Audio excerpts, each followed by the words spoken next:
Boa noite.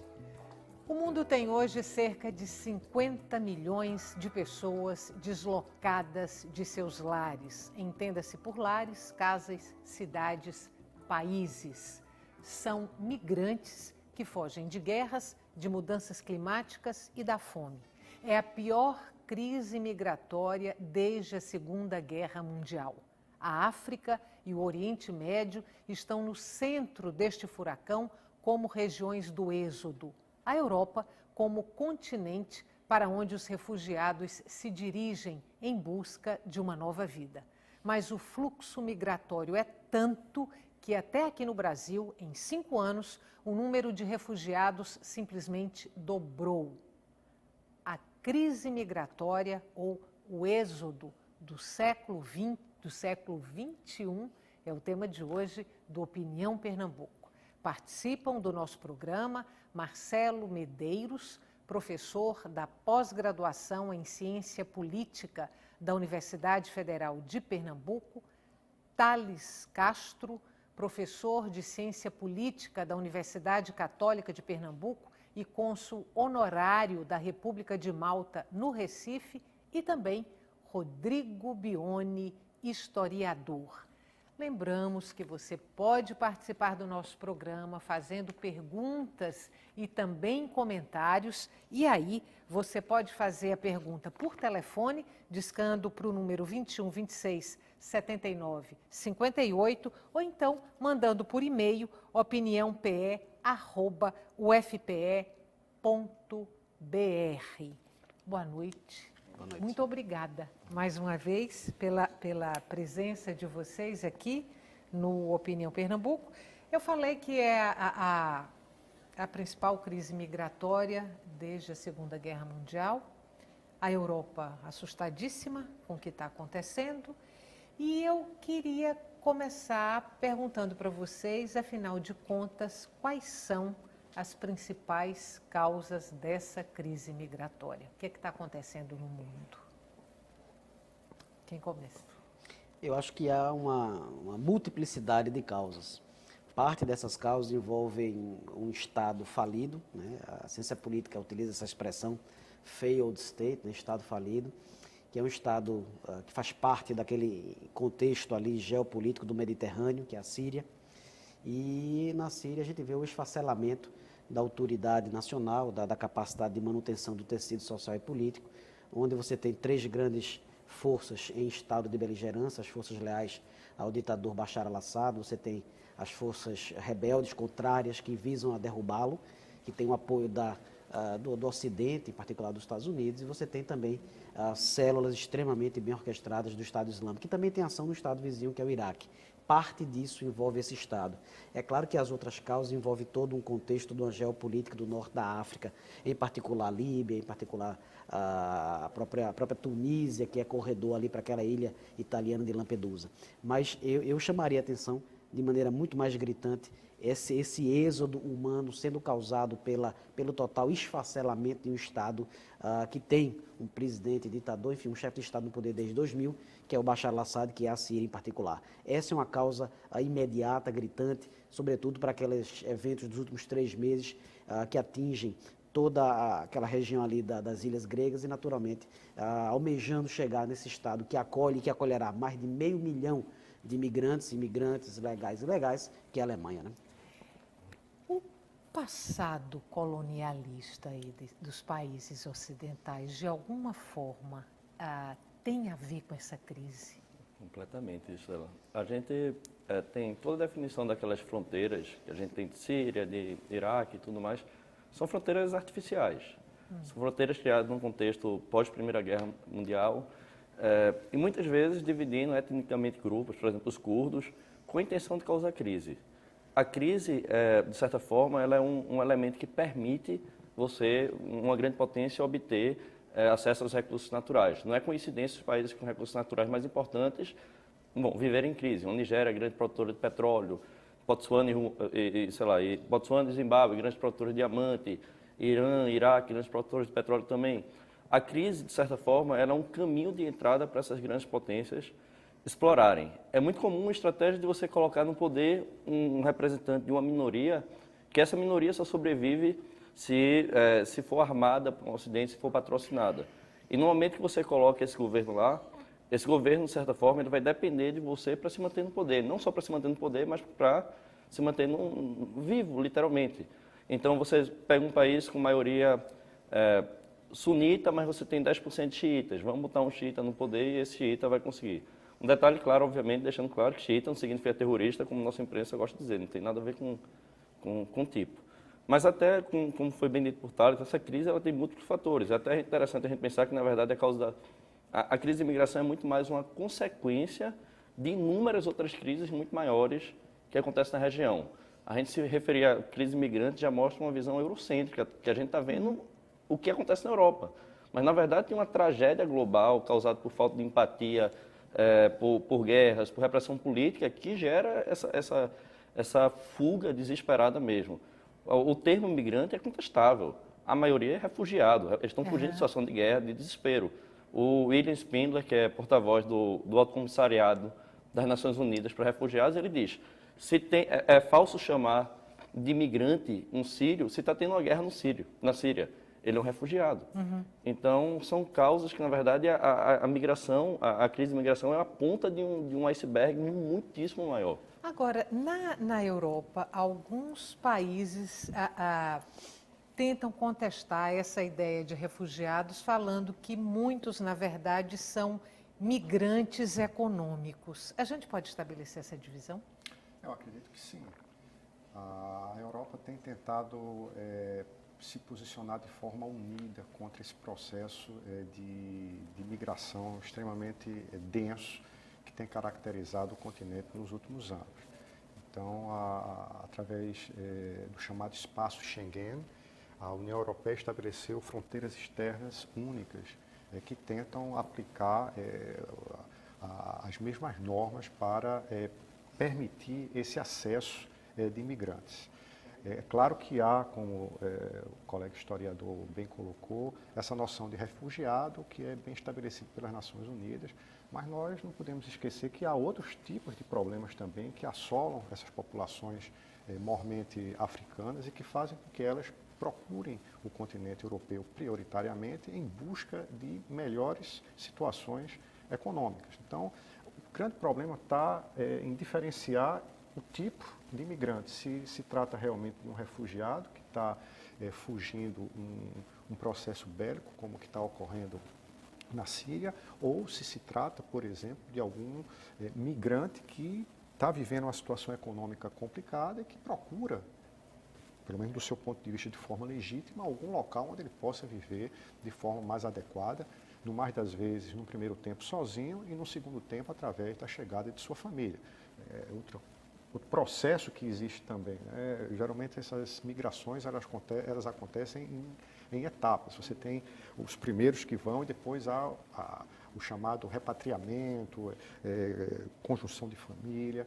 E a Europa está tentando, na medida do possível, inclusive porque ela própria tem interesse, ou seja, a estimativa é que haja uma queda populacional grande na Europa. Então a Europa vai precisar de imigrantes para trabalhar. Agora ela quer que isso seja feito, pelo menos é a posição dela, de uma forma regulada, e não através desse fluxo massivo que está acontecendo, principalmente com populações vindas lá da Síria, da região do Oriente Médio, ou também da África, né? A questão da descolonização que você falou, ela é muito importante e ela caracteriza um pouco o que Thales descreveu para a Síria, mas a gente pode encontrar isso também no continente africano, ou seja, os países que outrora foram colonizados pela França, pelo Reino Unido, eles tentaram estabelecer regimes políticos que, por mais das vezes, fracassaram. E isso leva a estabelecimento de regimes autoritários, de perseguições e, naturalmente, uma tendência de populações que tendem a migrar em função dessa situação. O deslocamento maior é da população síria. O país está lá em guerra, num conflito. O resultado dessa guerra na Síria pode, de alguma forma, interferir nesse fluxo de migrantes, ou nesse fluxo de refugiados? Pelo que se registra, desde maio de 2011, a Síria entrou no rol de um país em franco processo de guerra civil, uma guerra interna, uma guerra doméstica, né? E a partir de 2011 até 2015, esse ano, estamos lidando com quase 75 a 100 mil mortos. Esse número nunca é muito, digamos assim, bem verificado. O Ocidente utiliza muito o Observatório Sírio de Direitos Humanos, que é uma entidade, uma ONG muito respeitada, mas que o Acnur também vê outro número. O fato é, 100 mil mortos num processo autofágico, um processo de guerra civil instalada desde 2011, e mesmo numa situação de melhora, de pacificação desse país, eu creio que esse fluxo não, no curto prazo, iria melhorar, reduzir ou algo do gênero. Porque, na verdade, a Síria ela opera como se fosse um catalisador de todo um contexto ali problemático. Os curdos compõem a maior comunidade internacionalmente reconhecida que não possui um Estado. São quase 25 milhões desses cidadãos que estão espalhados em 5 países, dentre os quais a própria Síria, o Iraque, a região noroeste ali da Turquia, parte também do Irã. Então, estamos lidando com um entorno extremamente problemático, que tem origem colonial, tem origem histórica, tem origem numa geopolítica de confronto, pós-Primeira Guerra Mundial, e aquelas temáticas não resolvidas no contexto de Primeira Guerra Mundial, elas voltam à tona no século XXI. Elas mantêm uma dinâmica cíclica, e mesmo que a situação se pacifique, eu não creio que vá melhorar substancialmente. Sobretudo porque o ditador, o presidente Bashar al-Assad, fez uma visita ontem e hoje à Rússia, apertou a mão do presidente Putin, agradecendo a ele os bombardeios. Os bombardeios perpetrados pela Rússia não são só direcionados ao Estado Islâmico. Na verdade, nem todo ele é direcionado ao Estado Islâmico. É direcionado, sobretudo, às forças rebeldes, que têm um apoio americano no intuito de colocá-lo em deposição, né? Então, é uma situação muito mais densa e complicada. O Afeganistão é o segundo país também em número de deslocamentos, de refugiados. Esse passado recente aí de Osama Bin Laden também pode ter a ver com isso? Influencia. Em ordem, segundo o Alto Comissariado da ONU para Refugiados Acnur, em ordem a gente tem a Síria, o Afeganistão e a Eritreia, aqui no Chifre da África, respondendo por mais de 50% de toda essa onda migratória que a gente está tendo aí. Daí o termo refugiado se aplicar melhor, na maioria dos casos, a migrantes, porque a maioria é situação de guerra ou perseguição política, que é o caso da Eritreia. Com certeza, a situação interna, obviamente, vai ser fundamental, e a questão do Talibã, que hoje em dia, inclusive, é um adversário do Estado Islâmico, auxilia nesse processo de agravamento dessas crises. Um dado que a gente tem que pensar é que, segundo o mesmo Acnur, os países que mais recebem esses refugiados, nenhum dos 10 países que mais receberam refugiados do mundo são europeus. Certo? Na verdade, em ordem, a gente tem o Líbano, o Paquistão, o Irã, são países que... A Grécia também, né? A Grécia, de forma involuntária, acaba indo, né? Mas, de forma mais direta, a gente tem que pensar que crise de imigração é uma questão de escala. Nenhum país do mundo vai ser contra receber 30 pessoas, mas 30 mil faz alguma diferença, ou 1 milhão faz uma diferença. Se a gente for falar de uma crise de refugiados do pleno, você tem uma proporção em relação à população que é um dado chocante. Enquanto na Europa, a cada 1.000 pessoas, menos de um refugiado para cada 1.000 pessoas, se os 1 milhão previstos forem para lá, na verdade 750 milhões de população, mas no Líbano a gente tem uma proporção hoje em dia de 232 refugiados para cada 1.000 habitantes. Então, crise de refugiados a gente pode falar no Líbano, de verdade. Agora, na Europa é uma questão de assimilação muito diferente. E tem choques, por exemplo, na Alemanha, uma Angela Merkel, ela diz que vai receber de braços abertos e aparecem imagens de pessoas saudando os refugiados. É claro que muita gente vai querer ir para a Alemanha. Já movimentos mais radicais, por exemplo, Marine Le Pen, eurocética, né, contra a União Europeia, extrema-direita, ela diz que, na verdade, a Alemanha está fazendo um imperialismo moral, querendo constranger todos os países ao redor, como forma de assumir uma autoridade moral para se desculpar pelos malefícios do passado recente. Então, no fim das contas, é claro que a situação interna de cada um desses países é um determinante. É um determinante que tem sido agravado pela situação interna europeia de extremismos crescendo.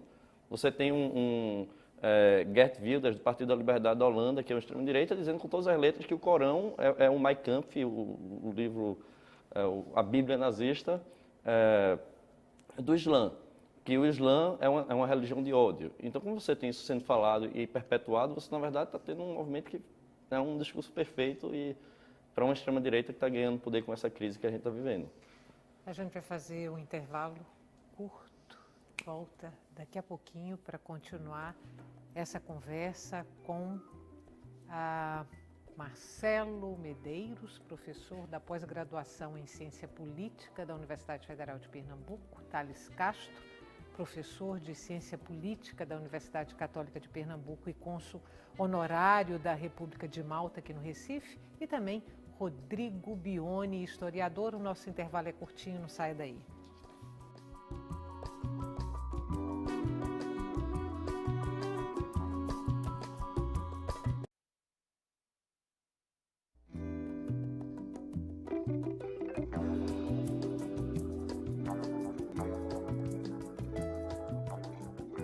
Estamos de volta. O tema de hoje do nosso programa é a crise migratória que assusta a Europa e o mundo. Participa o Marcelo Medeiros, professor da pós-graduação em Ciência Política da Universidade Federal de Pernambuco, Thales Castro, professor de Ciência Política da Universidade Católica de Pernambuco e cônsul honorário da República de Malta, no Recife, e também Rodrigo Bione, historiador.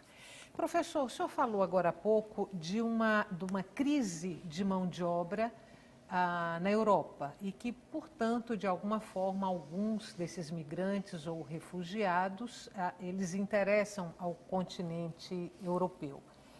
A minha pergunta é a seguinte: por que então tantos países estão sendo reativos a esse fluxo migratório, e se essa mão de obra não interessaria, se for especializada, se não interessaria mais diretamente a Alemanha do que a Europa como um todo? Repare bem, a questão do livre trânsito, ela não se refere ou não se aplica apenas àqueles que estão fora da União Europeia. Como nós sabemos, a União Europeia hoje é composta por 28 estados, mas durante algum tempo, dentro da própria União Europeia, havia algumas restrições ao trânsito livre de cidadãos de alguns países, tais quais a Bulgária e a Romênia. Então, esses países faziam parte, mas durante algum tempo os seus cidadãos não podiam circular livremente. Romênios e búlgaros não podiam trabalhar, por exemplo, na França ou na Alemanha. Então, a ideia é que o fluxo seja controlado, mesmo dentro da própria União Europeia. Tá? Agora, como eu falei há pouco, há a necessidade de algumas categorias de trabalhadores em países como a Alemanha, como a França, como o Reino Unido. Há determinadas tarefas hoje que os europeus sentem dificuldade de fazer porque são trabalhos árduos que pagam pouco. E alguns europeus dos países da Europa Central e Oriental se submetem a esse tipo de trabalho porque esse tipo de trabalho é melhor do que aqueles que eles encontram nos seus países de origem. E estamos falando aqui da própria União Europeia, ou seja, de um desnível que existe dentro da própria União Europeia. Ora, quando a imigração vem de fora, é preciso que esses refugiados tenham uma formação mínima que possam atender às exigências do mercado de trabalho, o que nem sempre acontece, porque um refugiado que vem da Síria, que é um país que está em guerra, como nós falamos aqui, nem sempre ele vai ter aquelas características que possam atender a uma demanda de trabalho, de emprego, mesmo que seja mínima. Né? Então, não é somente a Alemanha que precisa mais do que, por exemplo, a França ou o Reino Unido. Inclusive, mais uma vez, a gente falou de características específicas dos países. A legislação trabalhista na Alemanha e na França é muito mais restritiva do que a legislação trabalhista no Reino Unido. Você encontra muito mais facilmente cidadãos de outra nacionalidade trabalhando no Reino Unido do que na França. Por quê? Porque na França, para o patrão francês contratar uma mão de obra, ele pensa 2 ou 3 vezes. Por quê? Porque tem uma legislação que ampara muito para ele licenciar, despedir um empregado. Isso custa muito caro. Então, ele já tem cuidado com o próprio francês, com o próprio europeu e ainda mais com alguém que venha de fora da União Europeia. Eu acho que é importante também ressaltar que boa parte desses migrantes ou refugiados, essa boa parte é composta de mulheres e crianças. Isso eu acho que é uma coisa que a gente não fala suficientemente. E são pessoas, às vezes, que não têm condições de trabalhar. Criança não vai trabalhar. E, às vezes, como são acompanhadas por mães que precisam justamente tomar conta dessas crianças, então fica complicado. Por quê? Porque para a mãe trabalhar tem que deixar a criança em algum local, tem que ter uma creche, tem que ter isso, tem que ter aquilo. E, às vezes, a demanda ela não se faz nesse sentido, ou seja, procura-se um refugiado, um migrante que possa minimamente atender às necessidades econômicas daquele posto de trabalho específico. Duas perguntas. Uma, se essa crise, se essa situação alimenta o discurso da extrema-direita, se essa é uma situação explosiva que pode decidir aí, inclusive, eleições em países europeus e, pelo quadro que a gente tem aí, como resolver o problema? Isso perigosamente alimenta, sim, um discurso de radicalização, de certa postura reacionária e muitas vezes até de ódio. Dionne mencionou muito bem o político holandês que afirmou algo que acho que coloca até mesmo em risco a vida dele, né? Sobre uma religião que cresce substancialmente na Europa. A França é o país da União Europeia com maior quantidade de muçulmanos, parte em razão do próprio legado histórico, passado colonial. Estamos falando de uma população que cresce, não só na Alemanha, não só na França, mas estamos lidando com um certo oportunismo perigoso de utilizar esse discurso reacionário de direita, entendendo que uma causa comum de fragilização externa você vai, digamos assim, ter maior quociente de resultado eleitoral possível. Isso é perigoso e, em grande medida, é contrário aos próprios princípios fundacionais da União Europeia. A União Europeia recebe o Prêmio Nobel da Paz em 2011 e o recebe de maneira muito positiva, porque ela conseguiu criar um continente de bases sólidas para a promoção da paz, para a promoção da fraternidade, e a partir justamente dessa segunda parte do século XX até o século XXI, não houve nenhum outro embate bélico. De maneira que é um discurso e uma estratégia perigosa, oportunista e extremamente contrária aos ideais políticos e fundacionais de fraternidade, de acolhimento e de pluralismo na União Europeia. Como é que a Europa vai resolver isso? É Se é que vai resolver, né? Essa é a pergunta. É a Europa e o mundo. É a pergunta de 1 milhão, né? É a pergunta de complexa. euros, né? 1 milhão de euros. De euros, perfeito. No caso, primeiro tem que entender a quem essa crise interessa, que em toda crise tem Churchill, um dos maiores estadistas da história, dizia: nunca desperdice uma boa crise. Uma crise é uma chance de você ganhar poder. Como foi dito aqui, é uma chance, por exemplo, para alguns políticos alcançarem status. Mas, antes de tudo, eu penso esse processo de migração como uma espécie de processo natural mesmo. A deslocamento humano é algo natural, semelhante a uma espécie de osmose. A pessoa está saindo de um lugar de menor bem-estar, procurando um lugar de maior bem-estar. Enquanto essa desproporção for tão grande, quanto maior a desproporção, maior a intensidade do fluxo, sem nenhuma dúvida. Então, a primeira coisa é tentar resolver e entender como equilibrar esse processo de osmose para isso mudar. Outra coisa é, primeiro, assumir as palavras. Por que os líderes europeus usam tanto o termo imigrante? Porque existe uma Convenção de Genebra de 1951 que define muito bem o que é um refugiado, e nessa Convenção de Genebra a gente tem algumas cláusulas, como, por exemplo, a cláusula da não devolução. Um refugiado ele não pode ser devolvido contra a vontade dele, por mais que o Estado queira, certo? Então, tem cláusulas que, em teoria, comprometem moralmente essa Europa que criou essa Convenção de Genebra, que ratificou essa mesma convenção no protocolo de 67.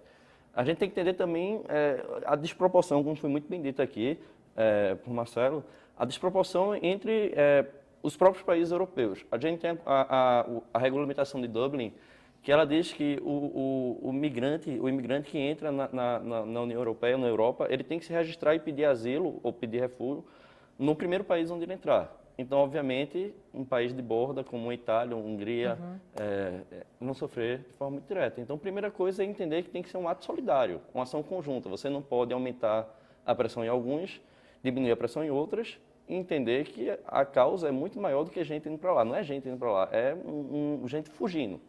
Fugindo, ninguém abandona a sua casa se sua casa não for uma boca de um tubarão, digamos assim. Quais são os países mais reativos que não querem aceitar esses refugiados? Tem, inclusive, países que criminalizaram, né, a entrada não autorizada de refugiados. Vai bem, eu não conheço a legislação específica de cada país, desses 28 países, né? Como eu falei agora há pouco, a regra é que existe o espaço Schengen, esse espaço Schengen dos 28. Eu acredito que 22. a grande maioria, a esmagadora 22. maioria, acho que tira o Reino Unido, a República da Irlanda, que não fazem parte, e entra a Suíça, o Liechtenstein, A Noruega. Islândia e Noruega. a Islândia e a Noruega. Enfim, então o espaço Schengen é gerenciado pela União Europeia como um todo. Em situações excepcionais, esse espaço pode ser suspenso, entre aspas, como foi. A própria Alemanha, que nós citamos aqui, ela reforçou a segurança de suas fronteiras, ou seja, durante um período de tempo ela resolveu que ela própria iria gerenciar as suas fronteiras, né? Claro que os países europeus que fazem fronteira com o leste, né, eles são mais sensíveis a esse problema, né? Quando se falou muito da Hungria, né, a Hungria que não estava querendo deixar passar, a mídia explorou muito as imagens, essa coisa toda, mas, na verdade, eu não estou aqui defendendo o governo da Hungria, mas a Hungria estava aplicando a norma existente. Ou seja, ela tinha como obrigação filtrar aquilo ali, não podia deixar passar. Para ela, talvez fosse até mais fácil, eu não quero ficar aqui na Hungria, não, eles querem ir para a Alemanha, então deixa essa pessoa passar aí para a Alemanha. A norma não permitia que isso fosse feito, né? Há um problema também importante, geopolítico, que é a questão da Turquia. A Turquia há anos que vem batendo a porta da União Europeia. A Turquia quer fazer parte da União Europeia, né? Mas, até o momento, há várias restrições, inclusive restrições... Mas a Alemanha não está acenando agora com essa possibilidade por conta da crise de refugiados? Então, é o que você está dizendo, né? Para a Turquia, essa crise tem um aspecto positivo, ou seja, a Turquia, então, está querendo colaborar com a União Europeia, né, mas está dizendo, eu colaboro, mas vocês também têm que colaborar comigo. Então, eu quero entrar já faz muito tempo, então vamos reabrir discussões, enfim. E ela está aproveitando esse momento para ver se consegue, de uma forma ou de outra, conseguir mais vantagens da União Europeia, vantagens as quais poderiam desembocar no futuro um pouco mais distante na própria adesão da Turquia à União Europeia, coisa que eu acredito que vai demorar um pouco a acontecer, principalmente por razões religiosas, né? Que seria o primeiro país não cristão, né, que aderiria, uma população muito grande, né? Os princípios de funcionamento da União Europeia são muito baseados na população, no número de pessoas de cada país. A população da Turquia é muito grande. Então, a Turquia entrando, ela passaria a ter um peso importante no Parlamento Europeu, com uma instituição extremamente importante, e assim sucessivamente. Até bem pouco tempo atrás se falava em 20% da população da Síria saindo, deixando o país. Esse percentual aumentou? Eu acho Porque que o percentual 20% bastante já é elevado. uma coisa astronômica. 20% da população de um país saindo, deixando o país, 20% da população de refugiados. Segundo o Acnur, né, que é o Alto Comissariado das Nações Unidas para Refugiados, essa proporção já é maior. Ele tem um Já é dado de maior, 2014. Né? Eu estou tentando lembrar exatamente, mas, salvo engano, a previsão é que seja pelo menos 50% da população, não agora, consolidado, mas que está em processo. Isso aumentou muito porque Bashar al-Assad, agora, recentemente, ele aumentou a conscrição obrigatória para o Exército e ele facilitou a emissão de passaporte. E por que isso? Alguns dizem que ele quer dizer, olha, se você ficar aqui vai ser pior e você tem facilidade para sair. Quem é que vai querer sair? Obviamente, opositores em geral. Então, tem gente que está dizendo que ele está tomando medidas para estimular a saída de pessoas mesmo nesse processo, facilitar, deixar a fronteira mais fácil de ser ultrapassada. Então, a tendência é que esse número cresça.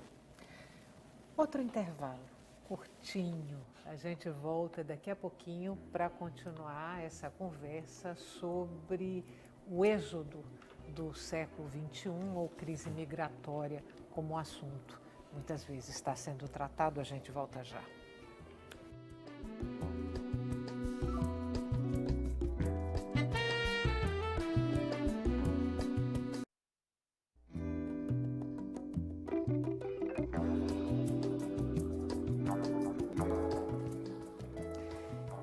Estamos de volta para falar sobre a crise migratória que assusta os países europeus. É o maior fluxo de refugiados desde a Segunda Guerra Mundial.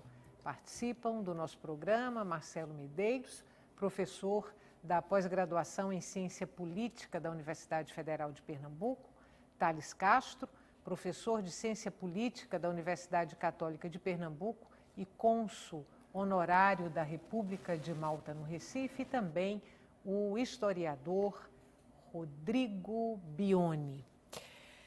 Olha só, eu achei aqui um dado referente à Alemanha, a Alemanha oferecendo 13 bilhões de euros para acolher 80 mil exilados na Alemanha até 2016, quer dizer, até o final do próximo ano.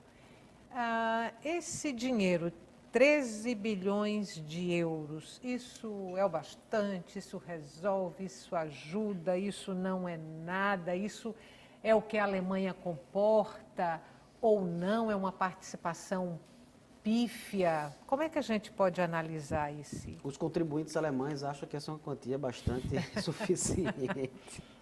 Inclusive, a ala do Partido Democrata Cristão entende que é uma quantia que acolhe bem, porque a sistemática alemã de acolhimento de um refugiado é a de dar toda uma infraestrutura de acolhimento, uma preparação, escolas já bilíngues, ou seja, a sistemática alemã é de um rigor de acolhimento e de preparação sistemática que realmente a gente vê esses valores dessas cifras aí de 13 bilhões de euros como sendo razoavelmente adequadas para essa dinâmica. Certamente não seria, ou seriam cifras infinitamente menores para países com outras visões, que entendem que o refugiado ele pode se acolher, mas não dá aquele nível de acolhida que a Alemanha o tem. A Alemanha, esse ano, viveu realmente uma série de controvérsias no campo orçamentário, fiscal, enfim, tributário, não só por essa crise agora do segundo semestre, mas no primeiro semestre ela foi bombardeada pela própria crise grega, né? Então a Troika, tendo a Alemanha como um foco preponderante, surtiu e se serviu como o grande alvo de pedradas, né? Então a Alemanha realmente está agindo de acordo, não sei se com aquela mistura de princípio de culpa em razão da Segunda Guerra Mundial, mas em razão boa parte de um acolhimento e também de um interesse pragmático europeu, alemão especificamente. A Alemanha há mais de 10 anos que não passa de 82,5 milhões de habitantes, é a maior população dentro do circuito europeu e não passa dessa população. É uma população que está perto do nível zero de crescimento vegetativo, uma população que envelhece com qualidade de vida, com saúde e, consequentemente, ela tem um desencaixe demográfico muito grande. Portanto, ela também está pensando de maneira muito pragmática para os próximos 10 anos e como é que se poderia encaixar esse contingente humano absolutamente grandioso dentro da economia alemã. Como é que está o quadro hoje de acolhimento desses refugiados? Onde é que eles estão em maior quantidade? Maior quantidade, salvo engano de minha parte, da Itália e a Grécia, né? E a ideia da União Europeia é justamente gerenciar isso de uma forma mais igualitária, estabelecendo quotas, ou seja, que a União Europeia seja solidária e que esses dois países não arquem quase que em grande parte, né, no que diz respeito ao acolhimento desses refugiados. Há um aspecto, Estela, que eu acho que é importante também a gente trazer para consideração aqui, que é o futuro desses refugiados ou migrantes. Uma coisa é acolher, sim, mas depois que acolher. O caso da Alemanha é muito emblemático porque a Alemanha aplica o que se chama do jus sanguinis. Direito Ou seja, para você ser alemão, você tem que ter sangue alemão. Tá?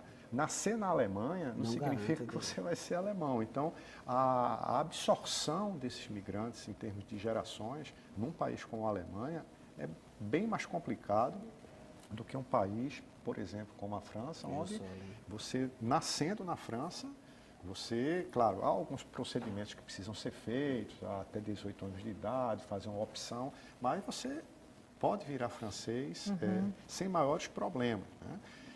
Então, é importante se pensar como esses refugiados eles vão ser absorvidos, né? Como é que eles vão se inserir dentro do fluxo migratório que existe dentro da União Europeia, que já existiu no passado, por exemplo, com Portugal e Espanha. A absorção era muito mais facilitada, portugueses que vinham para a França, ou italianos que vinham para a França, eles se integravam muito mais facilmente. Com os migrantes ou refugiados que vêm do continente africano, por exemplo, que são de confissão muçulmana, já há um choque cultural muito maior e uma dificuldade de absorção, de integração dessas pessoas. Né? Então, Esse choque ainda, só um detalhe, Estela, esse choque ainda é muito maior em países de população pequena. Existe um medo muito grande de perda de identidade cultural nesses países que um número pequeno de imigrantes já altera significativamente o percentual nacional. Países como quais, por exemplo, Bione? A Europa é cheio de pequenos de países. né? países Dinamarca tem 5 milhões de habitantes. Pois é. Dinamarca tem 5. eu acredito que a própria Malta Malta. também está Malta, sofrendo. exatamente. Né? 450 mil habitantes. Tem Está refugiados a lá, não tem? bastante. O fluxo migratório ali na saia sul do Mediterrâneo vai para 2 destinos, ou Lampedusa, que é a Itália, ou Malta. E Malta está a 190 quilômetros da Tunísia e mais 200 ali da Líbia. Muito Então o próximo. fluxo migratório é Você imenso. E tem chegando em Malta está em Schengen, está na União Europeia, está no EUTAS. Aquelas ilhas todas, né? As ilhas gregas também, a ilha de Kos. Se você estiver num bote inflável, você chega em meia hora, partindo da costa lá do Mediterrâneo. Então, meia hora num bote inflável. Imagine, então, a proximidade que é isso. Então, todas essas ilhas do Mediterrâneo são destinos lógicos. Como é que a França e a Inglaterra estão se posicionando? A França tem esse problema sério de imigração, ao qual o Tales fazia referência, proveniente da questão da descolonização. Né? Então, houve uma imigração muito forte, inclusive porque depois que a Argélia se tornou independente, então, massivamente, houve os chamados arquis que foram para a França, de confissão muçulmana, houve todo aquele problema da utilização do véu islâmico. A França é um país profundamente laico, né, em relação a qualquer religião.